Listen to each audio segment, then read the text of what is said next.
Hello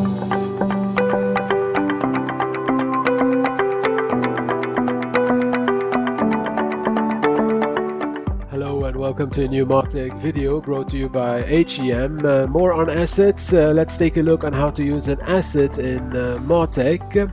When you're emailing a contact, you have the option to attach an asset, one or multiple assets. When you're creating a template or segment email, under the Advanced tab, you have the option to attach an asset.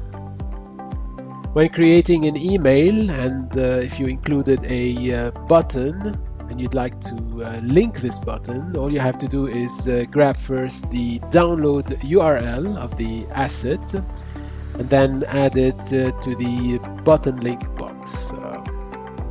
You could also link an asset to your text by simply selecting the text and inserting the asset URL.